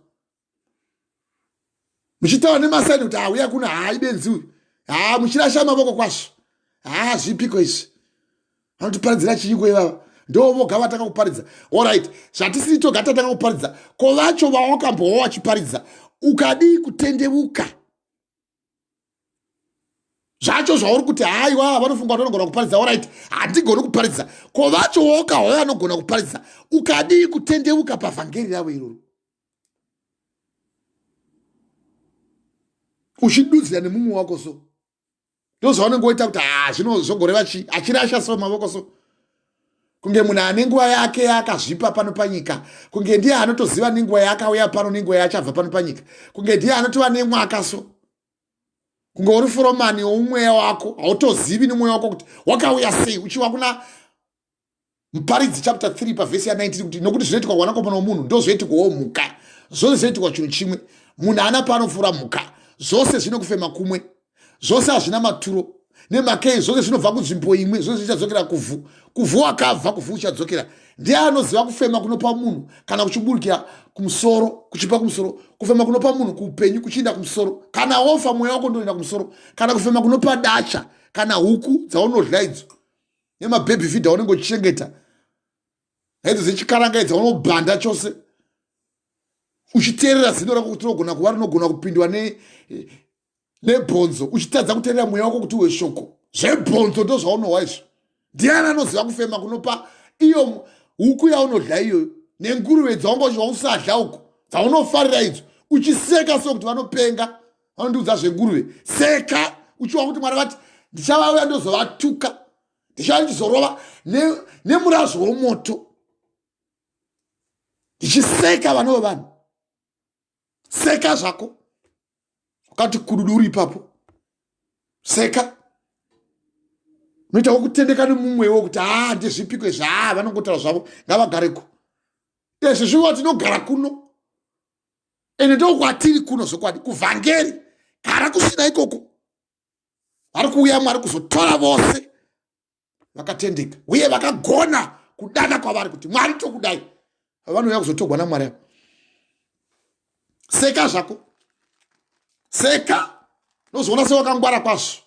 Iwe unofanike njere ndo dzako, hauzivi kuti nenjere dzo dzinovora mujuru ishasha, uye kana dzavora dehenya rako ndopadzotanga hunorohwa muruzi rwose kupera kuti chai, uchiseka kudaro so. Vakabhandiwa nemapero unofunga kuti vaida kufa, vakazenge vochema mai we, vaseka semasekero ako ari kuita kudai. Mweya weruvengo zvinonyangadza Mwari. Seka zvako, seka. Ende kana waseka usafunga kuti chiramba chikutirega kuseka, seka. Kwa Mwari vachitaura kuti nemashoko atinotaura kuna Matthew chapter 10 pavhesi ya22, muchavengwa navose nokuda kwezita rangu, asi anotsungirira kusvika pakuguma achaponeswa. Matthew chapter 10 kubva pavhesi ya22. Saka vakawanda vanotivenga so tichiparidza vhangeri kuti vanozvireverei, totozvireva hatiregi. Matthew 10 pavhesi ya22, muchavengwa navose nokuda kwezita rangu, asi anotsungirira kusvika pagumi uyo anoponeswa. Venga zvako, venga tsamwa, venga.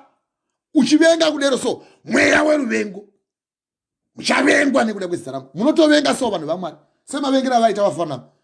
Munoseka munhu waMwari so, wakangasa kuti unotonyarara so kuti zi kutadza kuuya pana Mwari kuti Mwari ndibetserei, ndiudzei ndodini. Unofunga kuti kana uchifa uchaudza umwe munhu kuti mboyamo ndifira, uyai mufe kuno kuvigwa kwozouya kwandiri. Wakambona zvichiitika izvozvo?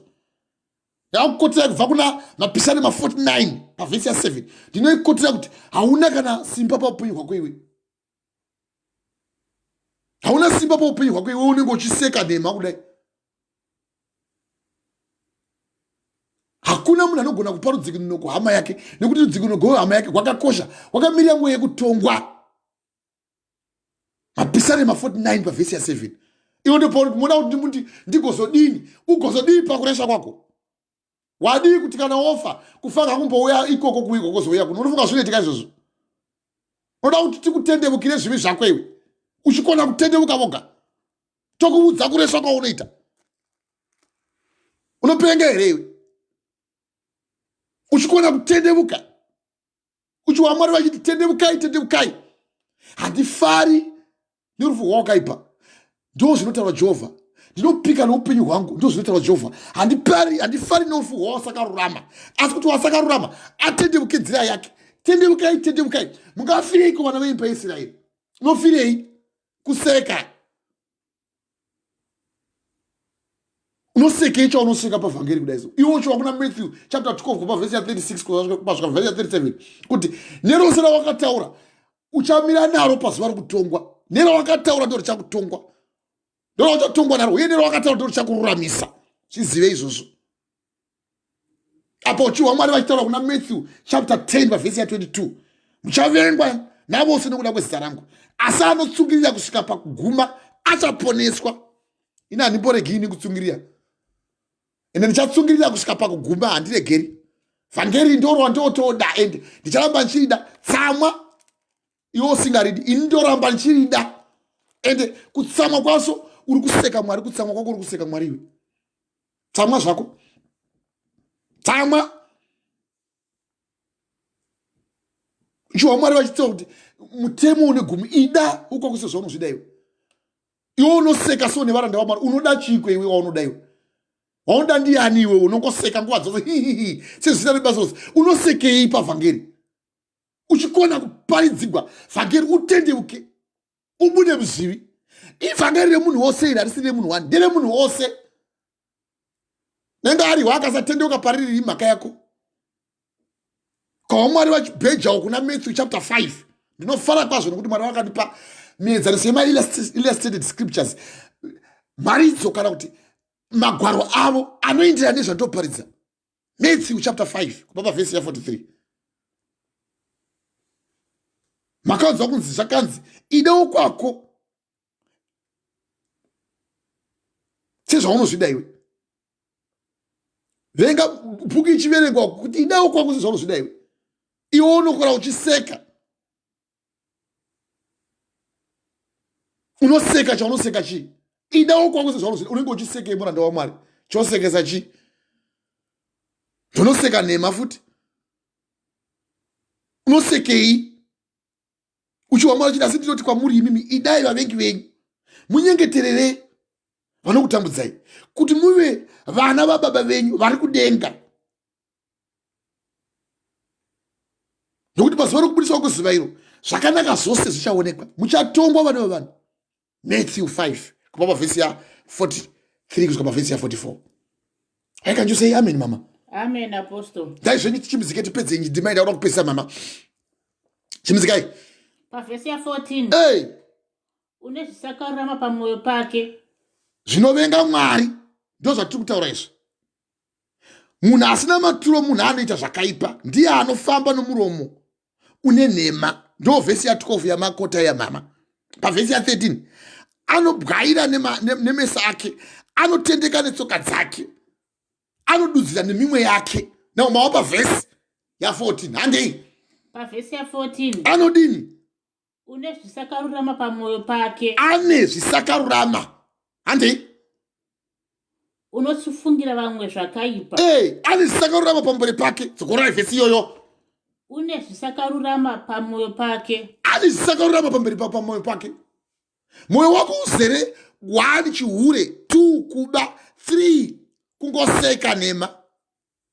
Ndo zvatiri kuparidza izvi. Mweya weruvengo. Zvinovenga Mwari. Zvirevo chapter 6 pavhesi ya 14. Ane zvisakarurama pamwoyo wake. Une chii futi? Vanochifungira vamwe zvakaipa. Anofungira vamwe zvakaipa. Dai vanga vangonyura chete ndo zvaunenge uchifungira. Uye kuti handipodi kuti vabudirireni. Indakazovavenga. Ndakaudza imwe hama yangu munongo vakazotendeuka. Hama yangu handicharambi ndichiparidza nezvayo. Ndakaiparidzira hama yangu iyo ndofunga akavamharidza akati handichafi ndakazviita kuramba tongoita zvakaipa. Wakatendeuka munhu iye. Hama yangu ari muno mandiri muno muBritain. Kwete kumusha. Wakatendeuka hama yangu iyo.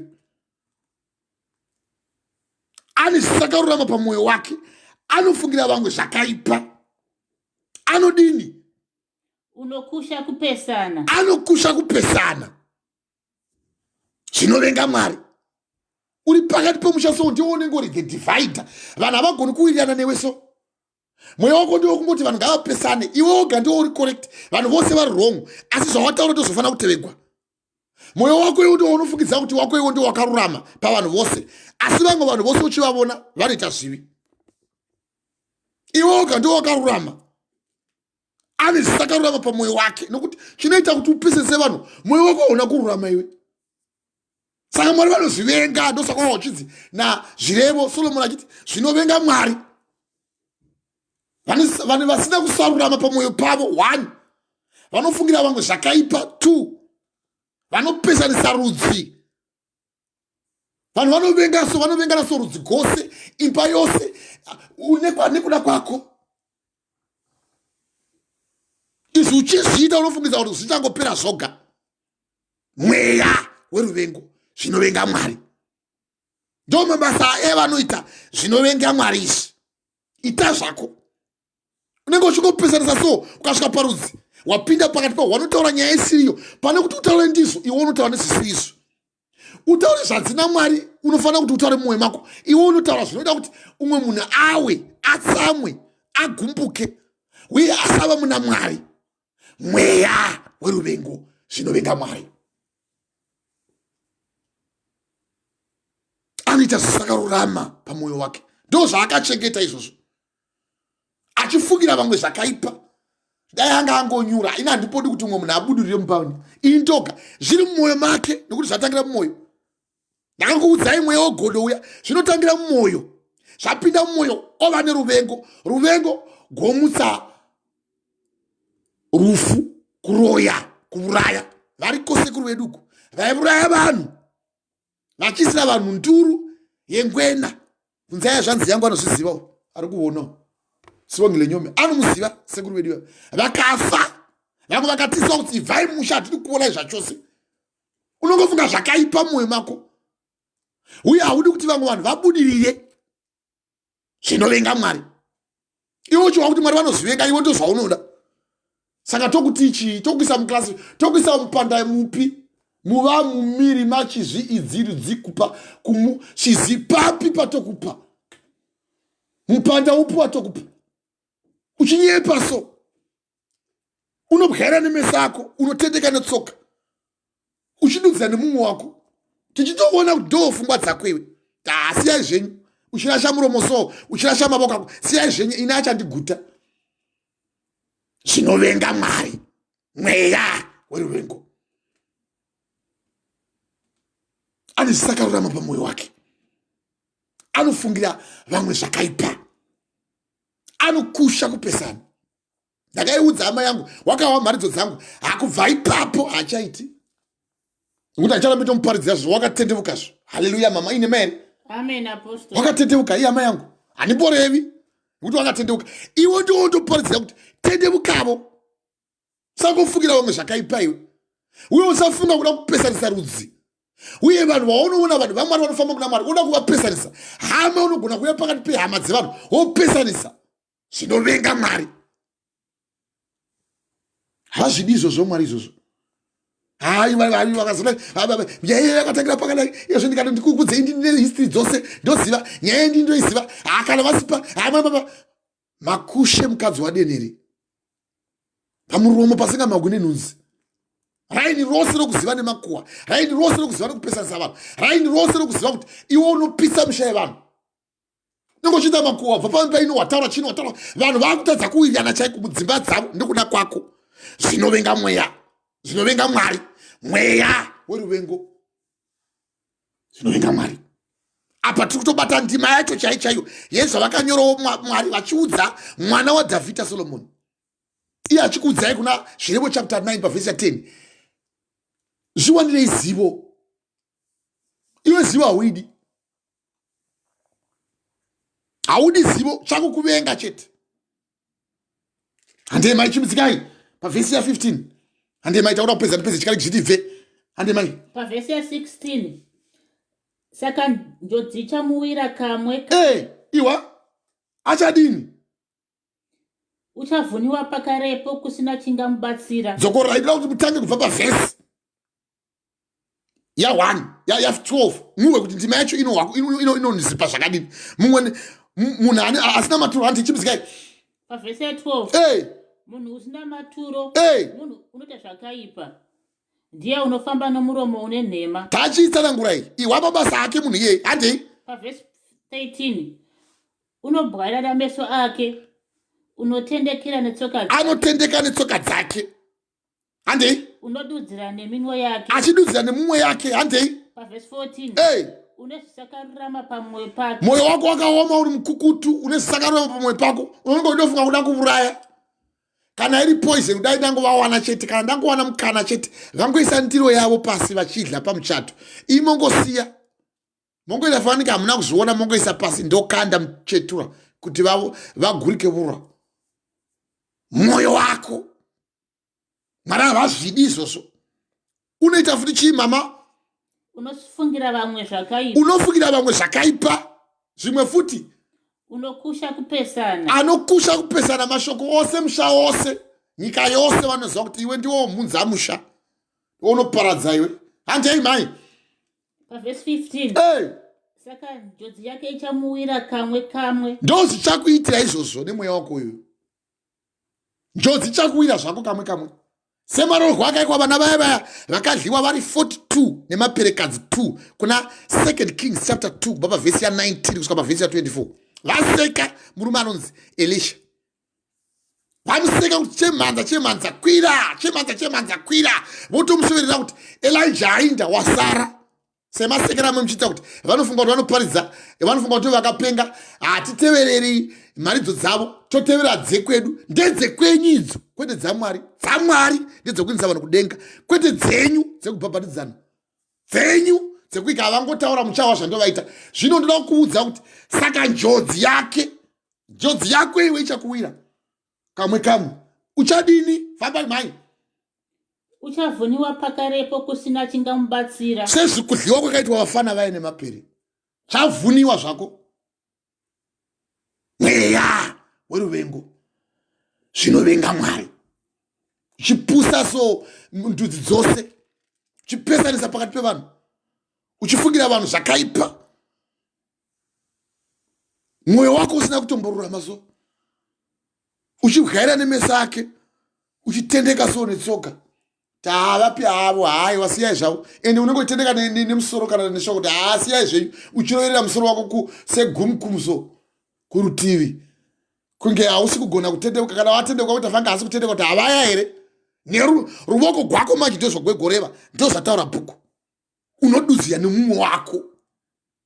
Zvirevo chapter 6 pavhesi ya 13. Anoghaira nemeso ake. Anotendeka netsoka dzake. Achidudzira nemumwe wake. Anesakarurama pamwoyo pake. Achifungira vamwe zvakaipa. Anokusha kupesana. Saka njodzi yake ichamuwira kamwe kamwe. Achavhuniwa pakarepo kusina chingamubatsira. Mweya muchena unenge wabva zvachose. Mweya weruvengo zvinovenga Mwari. Tiza sangoseka zvina basa roseso. Zviri serious, be serious. Ande mai. Pavhesi ya 16. Zvinhu zvitanhatu zviriko zvinovengwa naJehovha. Chizviwa manje zvinhu zvitanhatu izvozvo. Iwo ndo pauri ipapo. Iyo ndo yatichabata iyo mangwana. Zvinhu zvitanhatu zvinovengwa naJehovha. Toisiya. Wochimirira iyoyo zvinhu zvitanhatu zvinovengwa naJehovha ndo yatobata mangwana. Apa tosiya pano. Waziwa mweya wokuseka nema. Mweya weruvengo zvinovengwa naMwari. Zvino uchaziva zvinhu zvitanhatu zvinovengwa naJehovha mangwana. Yanhasi yanga iri yekuti usaseka nema. Mweya woruvengo zvinovengwa naMwari. Zvokungoseka nema unoparadzwa wazviwa. Dai Jehovha wanga uropafadza kutora kwamashoko aro. Haleluya. Toda kukutendai mose manga muchizwa shoko raMwari. Toda kunamata nemi. Ndikumbire mweya wezvokwadi kuti auye apinde mukati mehana dzenyu. Mwari wamene akuitei vatsvene kwazvo uye asangane nemi panguva yakamanikidzika, nguva yekumutsvaga iye wamene afambe nemi. Toda kuti Jehovha vamene vave nemi kubva zvino nekusingaperi. Atinamatei.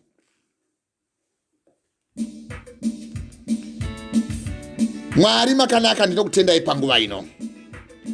Maite enyu Mwari, tanzwa mashoko enyu makuru. Tanzwa murayo wenyu Ishe Kristu. Tinotenda Mwari samasimba.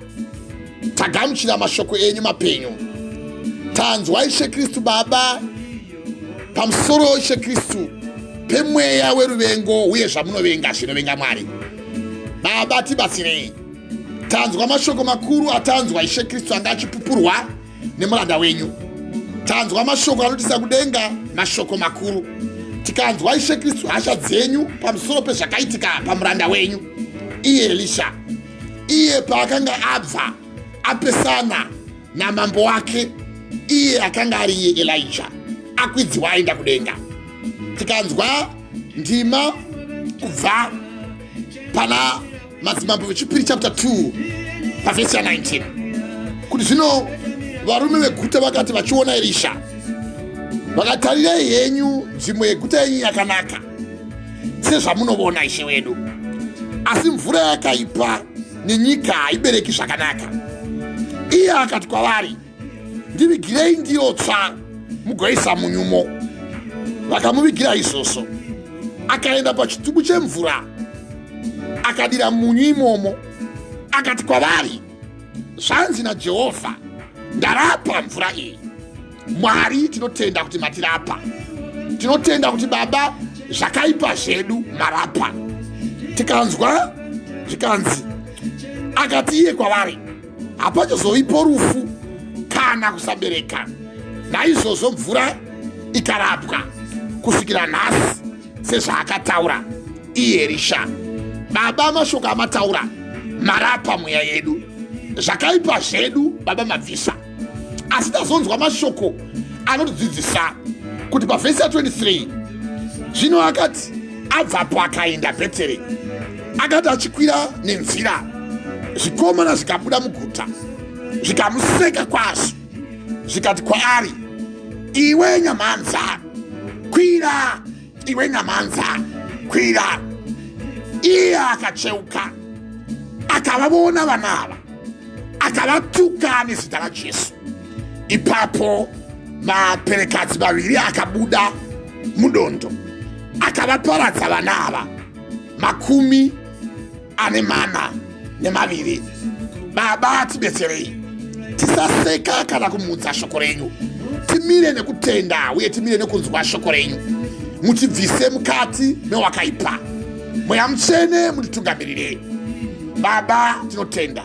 Tikanzwa kuti akabvapo akaenda kugomo reKimireni, akabvapo akadzokera hake Samaria. Baba, tinotenda. Tanzwa mashoko enyu zvino kwazvo kubva kuna Matthew chapter 10 kubva vhesi 22 kuti muchavengwa nezita rangu. Naizvozvo anosunga ndichamupa mubayiro uye achaponeswa. Mwari, rangarirai vana venyu. Rangarirai vanotsuka Baba pakusekwa, vanoparidza vhangeri kuti vanhu vatendeuke kubva muzvivi. Neni Mwari wangu ndirangarirei muranda wenyu Apostle Michael Gabriel Prince, kunyange nemudzimai wangu Mai Esther Prince, murandakadzi wamakandipa kuti apupure kubata kwaJehovha. Baba, ropafadzai vose vanopupura kubata kwaJesu, vanopupura kubata kwevhangeri, vose mumakereke akasiyana-siyana. Vaitirei zvakanaka. Mirayiro yavo Baba ngairambe Ishe Kristu ichidzoka kwamuri. Muvape zivo, njere nemashoko ekukuisai kwamuri, vachidzora vazhinji kuti vauye mugobwinya. Mwari, tinokutendai. Tanzwa mashoko makuru, tikanzwa zvakare Baba Ishe Kristu muchitaura pamusoro Ishe Kristu pezvamunovenga. Tikanzwa muchiti munhu asina maturo munhu anoita zvakaipa, uye ndiye anofamba nomuromo une nhema. Zvirevo chapter 6 pavhesi 12. Anobwaira nemeso ake, anotendeka netsoka dzake, anodudzira nomumwe wake. Baba, tibetserei, tururame mamuri, titende kwamuri, tisava vanyengeri. Baba, titize zvamunovenga, tisava vanhu vasina maturo, uye Baba tisava vanhu vanoita zvakaipa, uye Baba tisava vanhu venhema. Baba, tibetserei, tisashandura mweya yedu kuti ive inofamba newakaipa. Mwari, tinotenda. Tikanzwa zvakare kuti iye anozvisungirira mwoyo wake pane zvakaipa, uye anofungira vamwe zvakaipa, uye achikusha nhema kuti vanhu vapesane. Baba, tibetserei. Baba, toda kuti tifambe nemi. Baba, toda kuti tinzwe shoko renyu. Mutibetsere tisatukwa, tisatongwa nekusiva. Tikanzwa kuti zvibereko zvake, vhesi 15 zvirovo chapter 6, saka njodzi yake ichamuwira kamwe kamwe, achavhunwa pakarepo kusina zvichagona kumubatsira. Baba, tinokutendai. Tanzwa mashoko enyu Baba, tibetserei, timire kwamuri, titende, tigamuchire shoko renyu, tifare nemi uye tirambe tichiimba mweya mutsvene kuti makanaka. Baba, tinokutendai, tanzwa mashoko enyu makuru, tinotenda. Ndabada kunamata nevava, ndada kupa upenyu hwavo kuna Kristu, Mambo Jesu Kristu, ave muponesi wenyu, afambe nemi uye arambe ari mamuri. Mubvise ruvengo, mubate nyasha dzaMwari, muchengete shoko ravo. Shoko ravo kana mukarichengeta richagara nemi. Zvamanzwa kubva kubhuku ya 1 John chapter 4 kubva vhesi ya 7. Rudo rwose runobva kuna Mwari. Mwari vachiti vadikani ngatidane nekuti rudo runobva kuna Mwari. Mumwe nomumwe anoda akaberekwa naMwari anoda akaberekwa naMwari, uye anodawo Mwari achiziva Mwari. Asi asingadi haazivi Mwari, nokuti Mwari rudo. Rudo rwaMwari rwakatadzwa kwatiri nechinhu ichi, kuti Mwari akatuma mwanakomana wake akaberekwa ari mumwe chete munyika, kuti tive noupenyu kusingaperi munyika, kuti tive nokuponeswa kwedu. Rudo ruri pachinhu ichi, kuti hatisi isu takada Mwari, asi kuti ndiye wakatida akatuma mwanakomana wake kuti ave rudzikiniro rwezvivi zvedu. Vadikani, kana Mwari akatida saizvozvo, nesuwowo tinofara kudana nawo. Mwari, ndinokutendai, ndo rudo rwandinoda. Munichengetedze, mubvise zvivi mukati muupenyu hwangu. Ndikanzwa mashoko makuru andanzwa kuna zvakazarurwa chapter 20 kubva pavhesi ya 11 pamusoro pekuuya kwenyu kuzotonga kwokupedzisira, kuti zvino ndakaona chigaro cheushe, vhesi ya 11 kusvika pavhesi ya 15, zvakazarurwa chapter 20. Zvino ndakaona chigaro cheushe chikuru kwazvo, chichena, naiye akanga agara pamusoro pacho. Nyika nedenga zvikatiza pamberi pake, zvikasawanirwa nzvimbo. Ipapo ndikaona vakafa, vaduku nevakuru, vamire pachigaro cheushe. Bhuku dzikazarurwa, neimwe bhuku youpenyu ikazarurwa. Yezvakanga zvakanyorwa pazviito zvavo, vakatongwa sekubata kwavo. Gungwa rikabudisawo vakafa vakanga vari mariri, nerufu neHadhesi zvikabudisawo vakafa vakanga vari mazviri. Mumwe nomumwe akatongwa sezvaakabata. Ipapo rufu neHadhesi zvikabudisavo zvakanga zviri mazviri, zvikakandwa mukati medziva remoto. Ndo rufu rwokupedzisira. Zvino kana munhu akawanikwa asina kunyorwa mukati mebhuku youpenyu, akakandirwa mudziva remoto, Baba, ndibatsirei.